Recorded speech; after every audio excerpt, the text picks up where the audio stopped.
السلام عليكم ورحمة الله وبركاته সারারাত্র হুজুর সাল্লাল্লাহু আলাইহি সাল্লামের কন্দন নবীজি সাল্লাল্লাহু আলাইহি সাল্লাম সারারাত্র কান্নাকাটি করতেন। একবার হযরতে নবী করিম সাল্লাল্লাহু আলাইহি ওয়াসাল্লাম সারারাত্র কন্দন করিতে থাকেন এবং সকাল পর্যন্ত নামাজে এই আয়াত তেলাওয়াত করিতে থাকেন।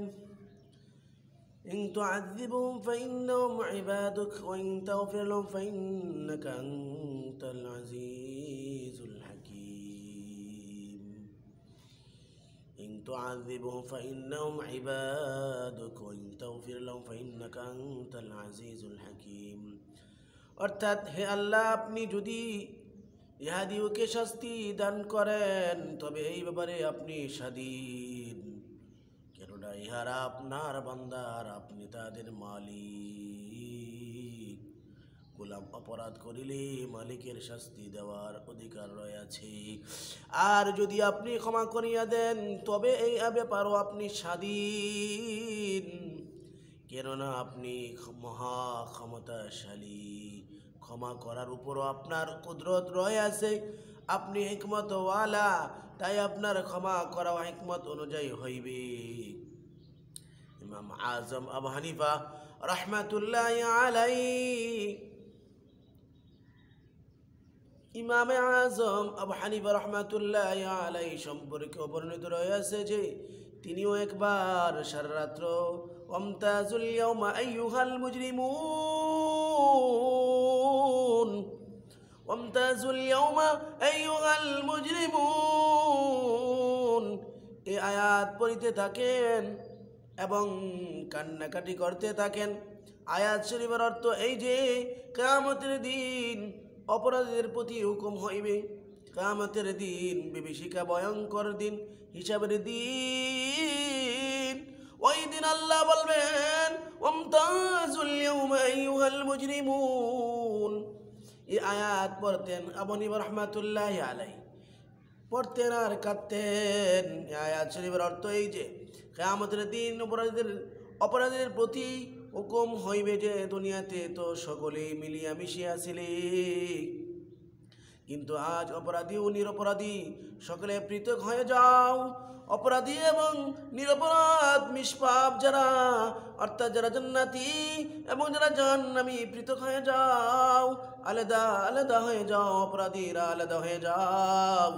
দুনিয়াতে একসাথে চলেছো, দুনিয়াতে একসাথে মিলেমিশে চলছো। অপরাধী নিরপরাধী সবাই, গুনাহগার বেগুনাহগার সবাই একসাথে মিলেমিশে চলছো। আজ হিসাবের দিন, আজ আলাদা হয়ে যাও, পৃথক হয়ে যাও। যারা মুজরিমিন তোমরা আলাদা হয়ে যাও। আল্লাহ ঘোষণা দিবে ওয়ামতাজুল ইয়াউমা আইয়ুহাল মুজরিমুন, আজকের দিনে মুজরিমিন যারা, অপরাধী যারা, আলাদা হয়ে যাও।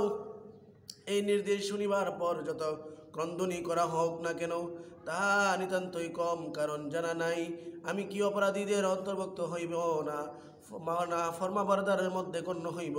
আমি কি নাফরমান নাকি আমি বেনাফরমান, আমি কি গুনাহগার নাকি বেগুনাহগার, আমি কি আসামি হিসেবে থাকবো নাকি নিরাসামি হিসেবে থাকবো, আমি জানি না।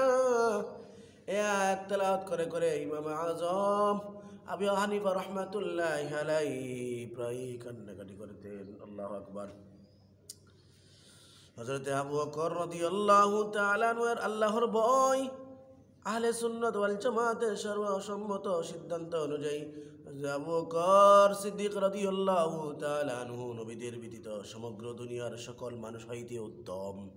হযরত আবু বকর রাদিয়াল্লাহু তাআলা আনহু সারা পৃথিবীর সকল মানুষ থেকে উত্তম, ইল্লা কিন্তু সমস্ত আম্বিয়া আলাইহিস সালাম, সমস্ত নবী রাসূলগণের পরে সমস্ত উম্মতের মধ্যে শ্রেষ্ঠ উম্মত হইল হযরতে আবু বকর রাদিয়াল্লাহু তাআলা আনহু।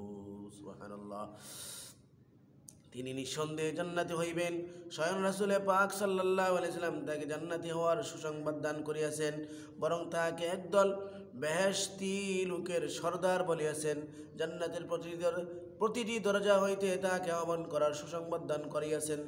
জান্নাতের প্রত্যেকটা দরজা থেকেই হযরত আবু বকর রাদিয়াল্লাহু তাআলা আনহুকে সুসংবাদ দান করেছেন।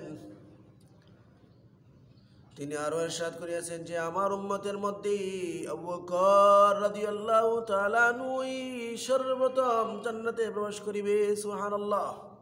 এই সব কিছু সত্ত্বেও বলতেন, হায় আমি যদি কোনো বৃক্ষ হইয়া যাইতাম, আমি যদি বৃক্ষ হইতাম যা কাটিয়া ফেলা হইতো। কখনো বলিতেন আমি যদি গাছ হইতাম যা জানোয়ার খাইয়া ফেলিত। কখনো বলিতেন হায় আমি যদি কোনো মুমিনের শরীরে পশম হইতাম। একবার একটি বাগানে যাওয়ার পর সেখানে তিনি একটি জানোয়ারকে বসিয়া থাকিতে দেখিয়া দীর্ঘ নিঃশ্বাস ফেলিয়া বলিলেন, হে জানোয়ার, তুমি কত না আরামে আসো, খাও পান করো বৃক্ষের ছায়ায়, বৃক্ষের গাছের ছায়ায় ঘুরিয়া বেড়াও এবং আখিরাতের তোমার উপর হিসাব নিকাশের কোনো বোঝাও নাই। হায় আবু বকর, যদি তোমার মতো হইতো। আবু বকর রাদিয়াল্লাহু তাআলা আনহু একটা পশু দেখে নিজের উপর এবং আক্ষেপ করা শুরু করলেন। হিসাবের দিনের বয়ে বলতে লাগলেন, আজকে যদি আমিও ওই পশুর মতো হয়ে যাইতাম, আরামে খাইতাম, পরকাল হিসাবের কোনো চিন্তা ছিল না, হিসাব নেওয়া হয়তো না আমার কাছ থেকে, আমি বেহিসাব থাকতাম, পেরেশানি হইতাম না। হযরতে আবু বকর যদি তোমার মতো হইতো, এরকম নিজেকে বলতো, পশুরে দেখে যদি আবু বকর যদি তোমার মতন হইতো। আল্লাহু আকবার। হযরতে রাবিয়া ইসলামী রাদিয়াল্লাহু তাআলা বলেন, একবার আমারও হযরতে আবু বকর রাদিয়াল্লাহু আনহুর মধ্যে কোনো একটা বিষয়ে কিছু কথা কাটাকাটি হইয়া গেল। তিনি আমাকে একটি শক্ত কথা বলিয়া ফেলিলেন, যাকে আমি এত পাইলাম। তৎক্ষণাৎ তিনি উপলব্ধি করিয়া বলিলেন, তুমিও আমাকে অনুরূপ কথা বলিয়া দাও, যাহাতে প্রতিশোধ নেওয়া হইয়া যায়। কিন্তু আমি বলিতে অস্বীকার করিলাম। তিনি বলিলেন, হয়তো তুমি এই রূপ বলিয়া দাও, নতুবা আমি হুজুর সাল্লাল্লাহু আলাইহি সাল্লামের নিকট নালিশ করিব। কিন্তু এবারও আমি প্রতিশোধমূলক কথা বলিতে অস্বীকার করিলাম। তিনি উঠিয়া চলিয়া গেলেন।